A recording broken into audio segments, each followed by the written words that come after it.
welcome back. As managers do, we've swapped formation slightly during the break. Lewis Buxton to my immediate left, the former Sheffield Wednesday right back who has varying experiences of Sheffield derbies, but in the main is remembered as a Sheffield Wednesday hero of his period. Won the Player of the Season award in one season, I think it was 2012, 2013, and when I announced his presence, by the way, he very nearly didn't make it.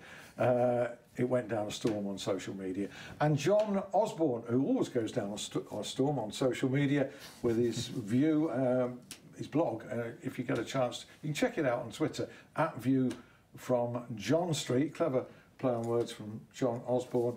And naturally, he was, well, he's not confident. He's not confident, you know, about the Blake. He thinks they might win, but he's fearful. Owls are fearful about the game. You've got a slightly more neutral perspective on it, Lewis. If I ask you how you think it may go. Who's going to win? Yeah, well, to put it bluntly. Yeah, well, I think I'd say they're favourites. You know, the Blades have obviously got third in the table or whatever they are, and Wednesday have lost the last three quite heavily defeated. Last four, yeah. So, you know, on paper they're going to be favourites at home, but with a derby you can never really say what's going to happen, and you know it's not one of those that you're going to look at the last 4 or 5 games and get a good answer. I think so. To me, I think it's going to be a draw, but we will see. It's a good opportunity for Sheffield Wednesday to turn things around, I think, because you know, I think a lot of fans will, you know, think that they're gonna go in and possibly lose this game as well, you know. So it's a good opportunity, I think. It's a one-off game. It's a cup tie more than a league match, isn't it, John? Yep. And you know, like Lewis says there, it is. If Wednesday could have picked a fixture, or their manager, who's under pressure, could have picked a fixture to turn things, this is it, isn't it? Gotta be. It is, but I suspect if you asked him if he could juggle the fixtures around, he might not have this one just now, because there's so much pressure on him personally, isn't there, as well? And you know, if they do get a drubbing, which they possibly could, who knows? But if they do get a drubbing, well, there's probably no way back from that, is there, for the manager? It's very hard to second guess the chairman at Sheffield Wednesday, and we can only try and guess.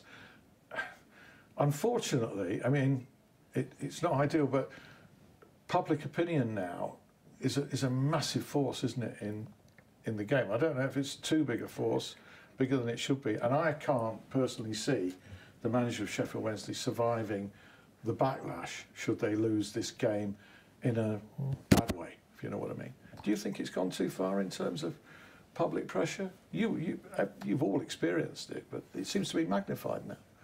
Yeah, I think it is. You know, social media. I think you know, a couple of clicks on a button and you can have 1,000 different comments, and you know, if something doesn't go well and you're not winning and you're losing like Wednesday have been, then you know, pretty soon you're gonna be reminded of that. You can't really get away from it. So, you know, I think the manager has got a lot of experience, not maybe in this country, but he's got a lot of experience of taking sides into the top German leagues, and that doesn't happen by accident. So he's got a lot of experience. He will understand that this has happened before. So I don't think it's something that's going to faze him, because he's been a successful manager and brought teams up into the top league before, albeit in a different country. But I think that'll stand him in good stead, and I hope that they can turn it around. Yeah, he made a point of mentioning that today, the 50,000, I think in one derby, I think he played it in front of, or was a manager, in front of 70,000. And a lot of people are unaware of that, because he came as a name that wasn't known, and people are frankly disrespectful and belittling sometimes. You know, anybody can lose a football match, anybody can lose 4 games in a row. This fella's not a fool. Well, a month ago he's not okay, wasn't he? I mean, Wednesday were doing well, and as he pointed out, I think today, you know, he was well thought of, and Wednesday were rolling along, and you know, you couldn't envisage what people were saying now. But few bad results, and that's how it goes. But I remember when he got appointed and he turned up at Bramwell Lane, and somebody asked him before the game, you know, in the run-up to the game, about the Sheffield derby. And he gave an answer which wasn't like, oh, it's a marvellous game. It was just like, well, yeah, it's the Sheffield derby. And I think that's what people forget. I mean, people in Sheffield or wherever you are, Manchester or Birmingham, you tend to think that your derby is like the ultimate. It's an insular view. Yeah, and someone like him, as you say, you know, he's been in derbies in foreign countries before in front of huge crowds. So Chris Wilder's absolutely. Chris Wilder's perspective is entirely different. You know, it's huge for him. He's grown up in Sheffield. He's a Blade. Well, I'd imagine if Chris Wilder left Sheffield United and went to Everton or somewhere like that, when it came to the Mersey derby, in Chris Wilder's mind, it would be, well, yeah, it's a big derby, but it's not like the Sheffield derby. I'm sure that's how he would think. I'm sure it would be. Yeah, there's some good words there, putting a perspective on it. And you were talking about social media there. Just before we leave, John, you know, the pressure that suddenly turned onto Jos Luhukay. It's not so stupid to say that if Sheffield United lost 4 in a row, there'd be quite a few out there having a go at, ridiculously, having a go at this manager, wouldn't there? Yeah, but I think the few is the word. Right. There are a few, because you'll always get the few who always complain. But I mean, Chris Wilder has godlike status at United. If they didn't win another game between now and the end of the season, no one will be calling for Chris Wilder's head. I should hope so. I should hope that's the case. But I've got my doubts somehow the way the game goes. Your job, and we'll come back to the derby and discussions about the two teams. We've also got James Gregg with a slightly different roundup, by the way, between now and the end of the programme. You now work for, as a consultant, footballers, yeah? And their families. Yeah. Tell us more about that. Yeah, so it's not just footballers and their families. Sometimes it's businesses of varying sizes, but it's always to do with the mindset rather than the systems and processes. So it's just very much about the human side, relationships. You see it in sport so often. You know, managers. You know, you can see it Wednesday. I don't know what's gone on with a few players there. You've got Sam Hutchinson, who I've played with, Kieran Westwood, players like this. I don't know what's happened with them, but little scenarios like this where the human side is really important, can have a big impact. So it's just working with them. You have some players that don't want to, they might be out the team, having a hard time, a lot of pressure from the outside. They're getting a lot of stick on social media or something. So it's just reminding them of why they play football and helping them to understand that. Have you got a lot of clients who are players? A few, yeah. A few coaches as well. Yeah. A few coaches. Are any managers? No. But a couple I've spoke to, but they're not clients. So very early stages at the moment regarding that. But we've got a few clients. It's having a big impact. Something I really enjoy doing. So just looking to scale that. My business partner, Michael, who's got vast business experience.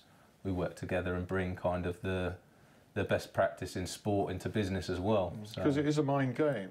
It is, yeah. So would you advise a player who's saying, oh, they're saying this about me, that about, would you say what, a layman like me would say, well, don't look at it then? Would you say that? I think you've got to... Yeah, I mean, there's a difference between telling somebody to ignore it and them having the capacity to go out there and play like they're not even thinking about what people are saying. There's a difference between the two. Or you can't just, tell someone to do it. It's the same with kids. You can't. With my kids, I tell them to do something, they do the opposite. Yeah. So it's kind of building a relationship with them where you're open and kind of honest about what they want to achieve and what they're up against at the moment, and just pointing out a few different things to them. And eventually, over a period of time, you're going to build with them such kind of resilience that no matter what people say, they're not overwhelmed by it. It doesn't bother them, doesn't affect their game. You know, whereas, you know, you might have some players that will, if they make a mistake and the crowd, for example, get on their back, it can affect their game moving forward for the next 10, 15 minutes, whereas other players are not. Take, for example, someone like Roy Keane. It's like whatever went on around him, even if he'd won the title the year before, he was like, knew that training had to still be 100%. So it's, you know, it's just helping people to navigate their career, really. One player, sorry, I was John. going to say, Leon Clark. Yeah, played with Leon, yeah. Yeah, I mean, well, you know him then reasonably well. I would imagine that he's a player who'd benefit from what you've just said. Yeah, I don't know if he'd like me to say that, but yeah, maybe because it's funny you say that because I was thinking the same thing yesterday. You know, just one of those things that just popped into my head and the reason I thought it was because when Leon was at Wednesday, I just remember playing one-on-one against him in training. And he had such ability, he would just breeze past me, you know, a couple of times if he fancied it. And he's one of them players that my personal view was that he could play higher up than the Championship regularly. You know, certainly in the bottom tier of the Premiership, I felt like, you know, and who knows what can happen from there. So yeah, definitely. But again, it's down to, does a player want that? You know, some players will say, you know, I don't need that. They can't see the wood for the trees while they're stuck in that. You know, so it has to be somebody who wants to get the most from their career. Leon Clark has been a revelation at Sheffield United. He's produced things that people said he couldn't do on a consistent basis. Yeah, and I knew that he could do that because I've seen him do it in training, and I know what qualities he's got, both feet. So he's strong. You know, he's got decent pace. He can finish. So to me, it's no surprise that happened. And you know, at Chesterfield, you know, he did well and just worked his way through as Scunthorpe, and he's played a lot of clubs. Chris Wilder's obviously pressed the right buttons to and there's that management side of it, the relationship between players. You bring the best out of them. You know, there's a picture of when we won promotion from League One, the title-winning picture on the, you know, with the trophy and everything. You've got all the players leaping about in the and bunting in the sky. Right. And then if you look, Leon Clark is sat in front of he's sat down separate from everybody else, and he's just sort of like this, and it's like he's contemplating like what he's just done. And I suspect he's a bit of a loner. Would you say that?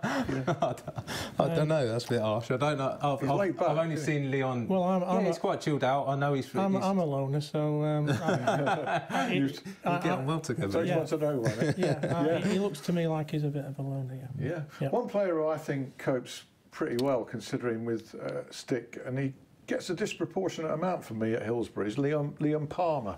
So local home product that you know. Oh yeah, plays in your position as well.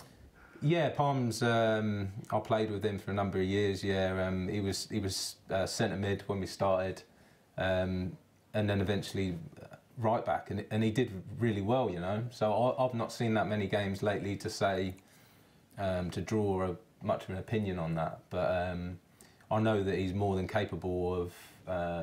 You know, kind of being one of the best players every week. So because I've seen him do that already.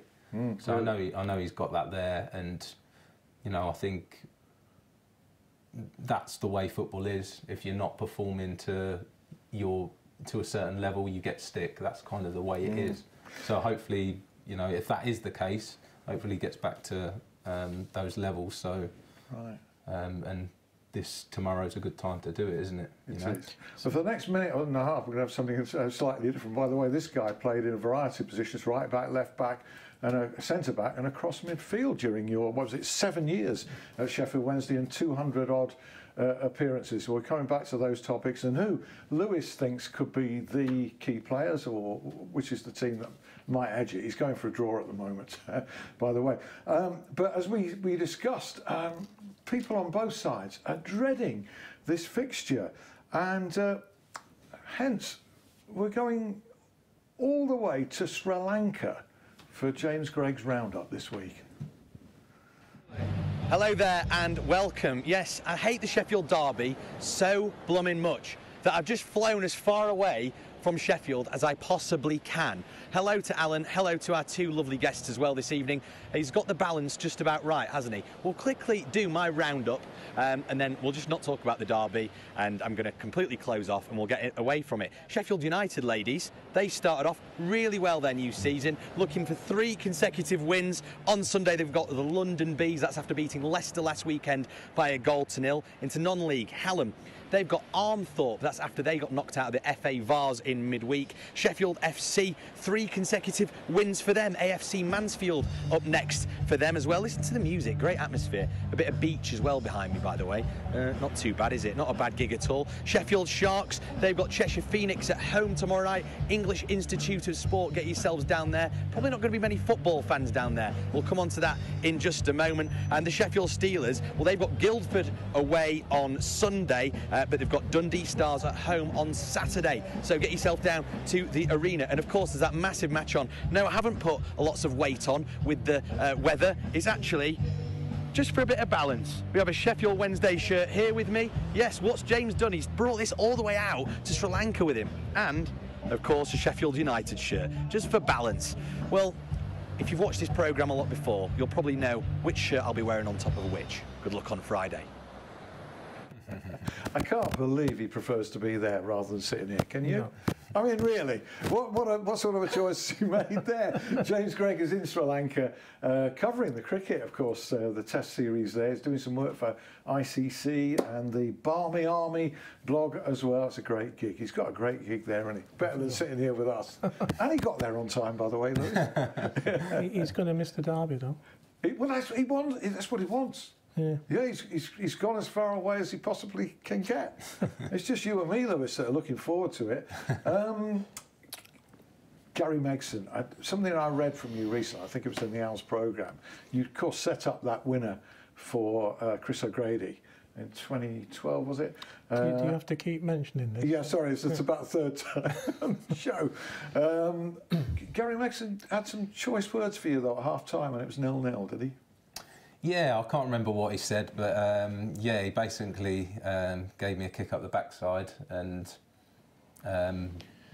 you know, it worked, you know. And I think going back to kind of the man management side, he was, you know, he's renowned for shouting and giving people a bit of stick, but you know, I think that was, he had both sides to him. So you know, I think at the right time, he gave me a bit of stick at half time, and it paid off, you know, because I wasn't doing the greatest up until that point. Yeah. You did some fantastic stuff for the Owls. I'm not just saying that because you're sitting here. It was thrilling spectacle to see you go down that right hand side. You produced great crosses. Who are going to be the key men, do you think, on either side in the game tomorrow?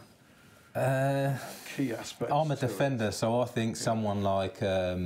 For Wednesday, it's going to be Tom Lees, you know. So he's not having such a good time.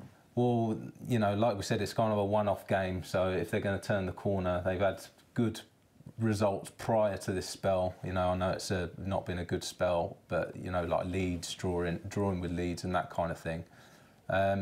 So I think if they're going to get a result, they're going to have to tighten things up there, and Tom's going to be the catalyst for that, I think. Yeah, it's going to be a back three, I'm pretty sure. Right.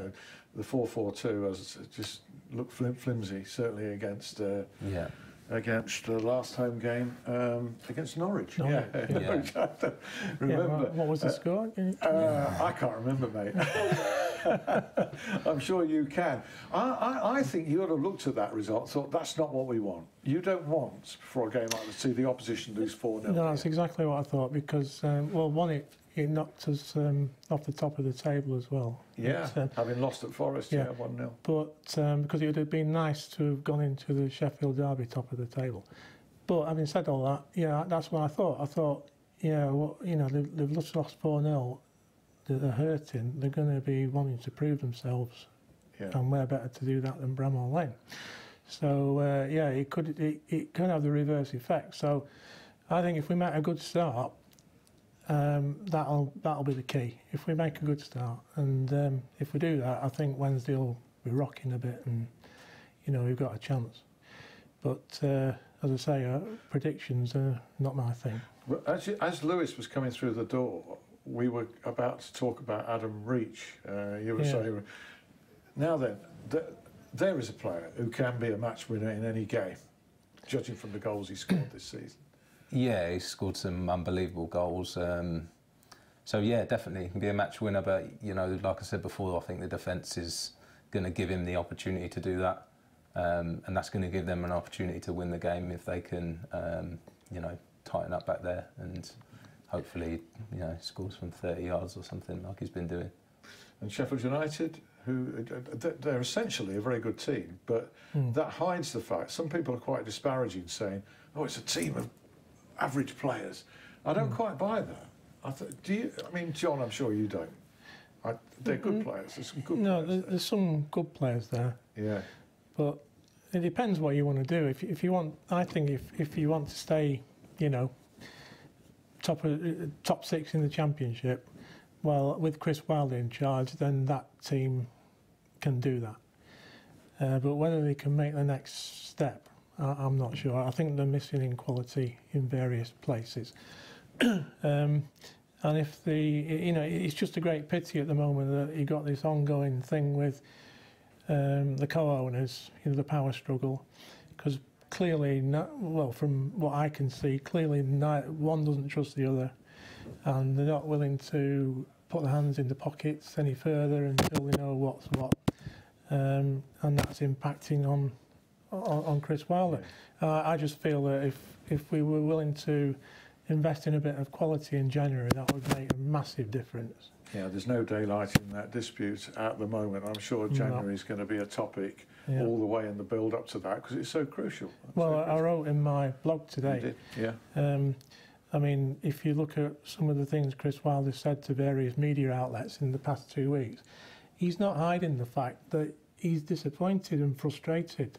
Without actually saying I'm disappointed and frustrated, but you know, it's plain to see from his quotes that he's at the stage now where he was sort of last February. You know, we've only got into November. The warning signs are there, John. Yep. Thank you so much. We're coming towards the end of the show. We'll go out with Lewis, as we didn't quite come in with Lewis. What sort of a game do you think it's going to be? Is it just going to be tight and, you know, unyielding, or do you think it might be a bit more open than that?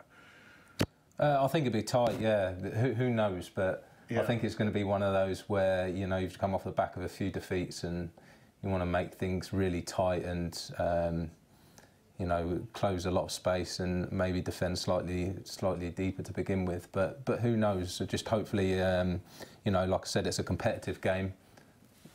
Wednesday tighten up at the back and they get the opportunity to nick it. So the early goal is so important either way, isn't it? And it was a classic as Derby's go at Hillsborough 4-2.